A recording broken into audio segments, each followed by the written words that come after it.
160 साल, हाँ पूरे 160 साल से यह पुल समय, मौसम, बाढ़ और इतिहास की हर आंधी को झेलता आया है।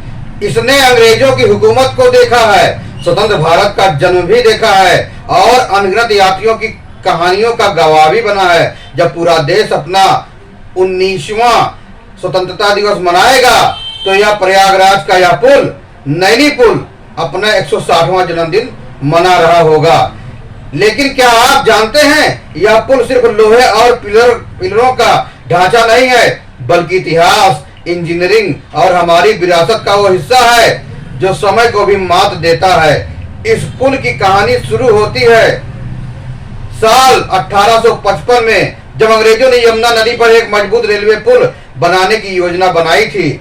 लेकिन 2 साल बाद 1857 का प्रथम स्वतंत्रता संग्राम फूट पड़ा, निर्माण कार्य रुक गया। गवर्नर जनरल लॉर्ड कैनिंग चाहते थे कि पुल को सीधे किले या उसके आसपास जोड़ा जाए, मगर तकनीकी दिक्कतों के कारण यह संभव नहीं हो सका। इसके बाद ब्रिटिश इंजीनियरिंग सिवले की देखरेख में पिता पुत्र अलेक्जेंडर व जेम्स मिडोज रेंडेज के नाम डिजाइन का काम शुरू हुआ।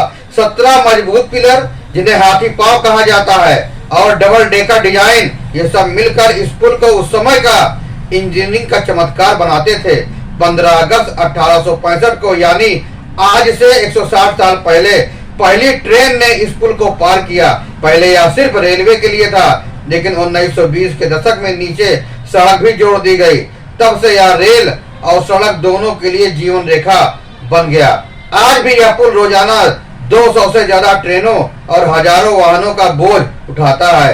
बरसात के मौसम में जब यमुना उफान पर होती है, यह पुल अपनी 160 साल पुरानी मजबूती से खड़ा रहता है। प्रयागराज के लिए यह सिर्फ एक पुल नहीं, बल्कि एक पहचान है। तीर्थराज प्रयाग की कहानी इसके बिना अधूरी है।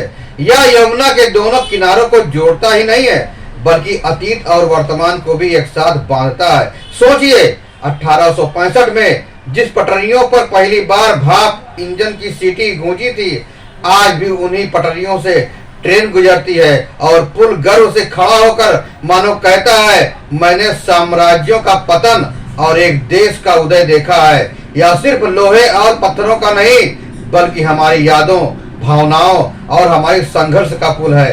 इस 15 अगस्त जब हम अपने देश का 19वां स्वतंत्रता दिवस मनाएंगे, तो प्रयागराज का पुराना नैनी पुल भी अपने 160 साल पूरे करेगा।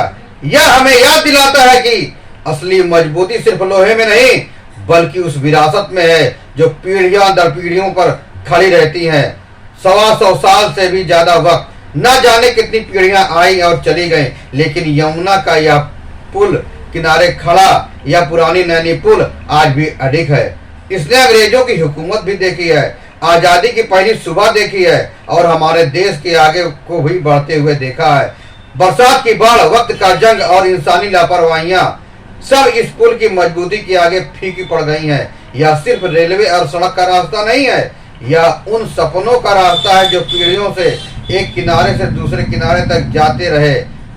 आज जब हम तिरंगा लहराते हैं और स्वतंत्रता दिवस मनाते हैं, तो इस पुल को भी सलाम करना जरूरी होता है, क्योंकि यह हमें सिखाता है मजबूत बनने के लिए सिर्फ लोहे का हिस्सा नहीं, हिम्मत और धैर्य का होना भी जरूरी है। नैनी पुल सिर्फ एक पुल नहीं, बल्कि इतिहास का वो पन्ना है जो हर वक्त अपन आने जाने वालों से कहता है, मैंने सब देखा है और अब भी खड़ा हूँ तुम्हारे साथ, तुम्हारे लिए। आपको यह खबर कैसी लगी?